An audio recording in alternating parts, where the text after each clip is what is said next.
How to fix Instagram not letting you share posts to story. Hey everyone, welcome back to TechTube. Now if you're finding difficulty in sharing a particular post to your story, there could be few reasons to that. Now generally you tap on the share option on the bottom of the post and you should have an option of add post to story. Now if you don't see this option, the one reason could be that the person who posted this image or the video has not allowed that option.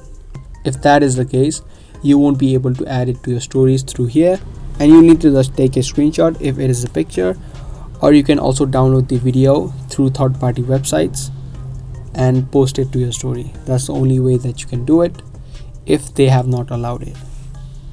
Now if it's happening with every other post on your Instagram, this could be caused because there are some kind of glitch in the system. So for that, what I suggest you to do is you can just uninstall the app of Instagram from your device, and then once it has been uninstalled, you can again open up your Play Store or the App Store and you can again download it. By doing that, you'll also have the latest version of Instagram if there were any new updates, and you can just log into your account of Instagram, and that should pretty much fix the issue.